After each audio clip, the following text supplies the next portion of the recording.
Today we're going to talk about what filmmaking equipment I think you should have in your arsenal as a run and gun filmmaker.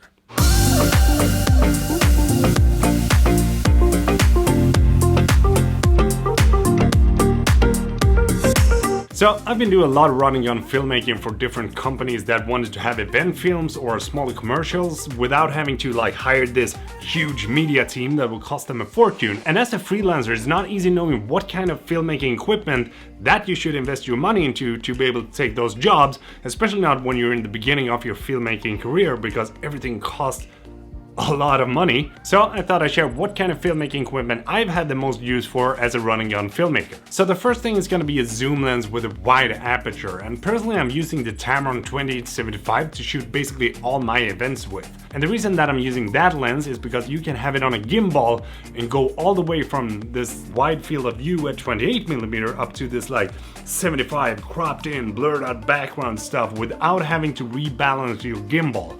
And that is something that is crucial when you're shooting events. And if you want to be able to make your footage look really cinematic and have that 24p when you're out shooting, you want to have a variable ND filter to be able to screw that on or off. And having a variable ND filter is really good when you're outside and there's a cloudy sky and the sun comes out and then the sun goes back in the clouds and all that, because then you can just rotate the ND filter, just screw it off without having to readjust all the settings in your camera.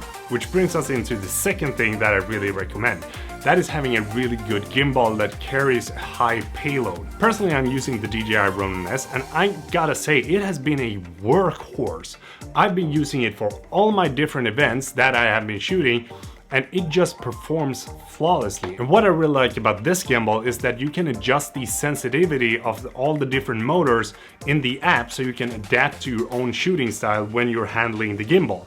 That is really, really cool. And you also got the sport function with it, so just hold down M and then you can do all these whip pans and stuff like that, which is really, really good when you're shooting OCR events like I've done. And what I've done on my Ronin is that I've attached a Manfrotto quick release blade to it, so I can just snap the camera on there, rebalance it really fast, and then snap it off, shoot handheld, and then snap it back on, go to the cinematic stuff, and then snap it off again, handheld. You get the point.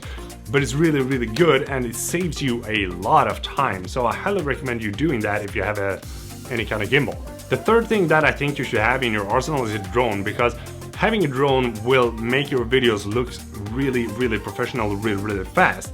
The only thing that you gotta do is basically go up, fly a little bit, and then go down, and you're done. Because you don't need to have many drone shots in the videos that your clients ordered to make it seem more professional. So that is probably gonna pay for itself really, really fast. And personally, I'm using the DJI Mavic 1 still. I think it's a really, really good drone. The image quality is fantastic, and none of my clients has asked me for better resolution or anything like that. So I'm still gonna use it until probably the DJI Mavic 3 is released, somewhere around that. The fourth thing that I think you should have in your arsenal is definitely good storage. And by good storage, I'm saying have good SD cards, but also SSD drives with you at all times. Because if you're anything like me, then you probably go out, you start shooting an event or shooting for a client, and then you realize that, oh crap, I forgot to format my SD card before I started this project.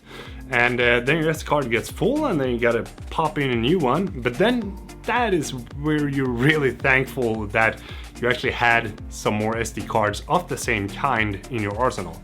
So I highly recommend you to buy something like the P&Y Elite. They are really, really good. I'm gonna drop a link below. And the reason that I recommend you to have SSDs is because if you are running gunning and you gotta stay at a hotel but you gotta work, then you wanna have those fast SSD drives that are able to work directly from, so you don't have to take up any storage on your computer, but you can work directly from the drive. And I'm also using the P&Y Elite, so I'm gonna drop a link to that below as well. So the fifth and last thing that I'm gonna recommend you to have is a shotgun mic. And I'm using the Rode VideoMic Pro Plus that I'm recording this with right now. And the reason that you wanna have a shotgun mic is that it is a directional microphone that records everything that is in front of it, and it can be used for so many things, such as recording Foley if you want to do that, but also dialogue like this, and you can utilize that in so many different ways. And those are the 5 things that I think are the most important ones to have in your arsenal as a running gun filmmaker. Really hope that you liked this video, and if you did, make sure you give it a thumbs up because it does make a huge difference, so thank you for that. If you haven't subscribed, please do that. That'd be really appreciated. Peter from Sweden, out.